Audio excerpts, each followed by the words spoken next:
ಮಕರ ಸಂಕ್ರಾಂತಿಯ ದಿನ ಅಪ್ಪಿತಪ್ಪಿ ಸಹ ಈ ತಪ್ಪುಗಳನ್ನು ಮಾಡಬೇಡಿ.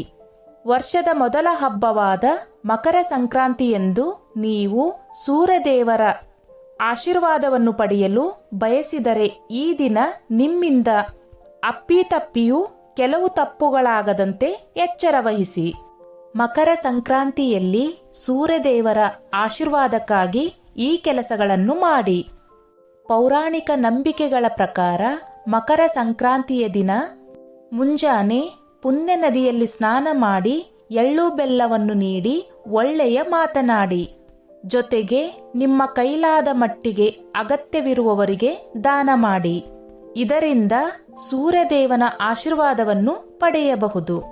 ಜ್ಯೋತಿಷ್ಯ ಶಾಸ್ತ್ರದಲ್ಲಿ ಮಕರ ಸಂಕ್ರಾಂತಿಯ ದಿನ ಕೆಲವು ಕೆಲಸಗಳನ್ನು ಮಾಡುವುದನ್ನು ನಿಷೇಧಿಸಲಾಗಿದೆ. ಈ ಕೆಲಸಗಳು ಸೂರ್ಯದೇವನ ಮುನಿಸಿಗೆ ಕಾರಣವಾಗಬಹುದು ಎಂದು ಹೇಳಲಾಗುತ್ತದೆ. ಹಾಗಿದ್ದರೆ ಮಕರ ಸಂಕ್ರಾಂತಿಯ ದಿನ ಯಾವ ಕೆಲಸಗಳನ್ನು ಮಾಡುವುದನ್ನು ನಿಷೇಧಿಸಲಾಗಿದೆ ಎಂದು ತಿಳಿಯೋಣ. ಮಕರ ಸಂಕ್ರಾಂತಿಯಲ್ಲಿ ಮರೆತು ಕೂಡ ಈ ತಪ್ಪುಗಳಾಗದಂತೆ ಎಚ್ಚರವಹಿಸಿ. 1. ಸ್ನಾನ ಮಾಡದೆ ಆಹಾರ ಸೇವನೆ ಮಾಡಬಾರದು.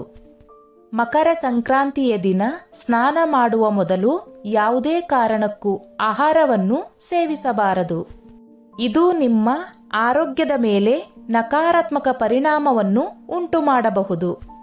2. ಗಿಡ ಮರಗಳನ್ನು ಕಡಿಯಬೇಡಿ. ಮಕರ ಸಂಕ್ರಾಂತಿಯ ದಿನ ಯಾವುದೇ ಗಿಡ ಮರಗಳನ್ನು ಕಡಿಯಬಾರದು.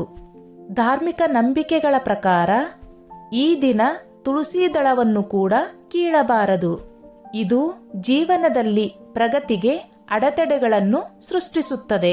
3. ಮಾಂಸಾಹಾರ ಸೇವನೆ ತಪ್ಪಿಸಿ. ಮಕರ ಸಂಕ್ರಾಂತಿಯ ದಿನದಂದು ಕೇವಲ ಸಾತ್ವಿಕ ಆಹಾರವನ್ನಷ್ಟೇ ಸೇವಿಸಿ.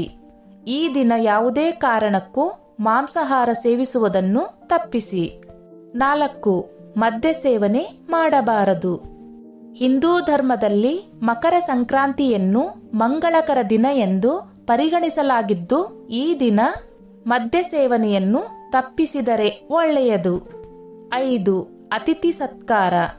ಮಕರ ಸಂಕ್ರಾಂತಿಯ ದಿನ ನಿಮ್ಮ ಮನೆಗೆ ಬರುವ ಅತಿಥಿಗಳಿಗೆ ಏನಾದರೂ ನೀಡಿ.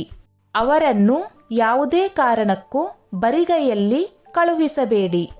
ಇದು ನಿಮ್ಮ ಜೀವನದಲ್ಲಿ ಹಣಕಾಸಿನ ಸಮಸ್ಯೆಗಳನ್ನು ಹೆಚ್ಚಿಸಬಹುದು ಎಂದು ಹೇಳಲಾಗುತ್ತದೆ. ಸ್ನೇಹಿತರೆ, ಈ ನನ್ನ ಮಾಹಿತಿ ನಿಮಗೆ ಇಷ್ಟವಾಗಿದ್ದಲ್ಲಿ ದಯವಿಟ್ಟು ಶೇರ್ ಮಾಡಿ, ಲೈಕ್ ಮಾಡಿ ಮತ್ತು ಸಬ್ಸ್ಕ್ರೈಬ್ ಮಾಡಿ.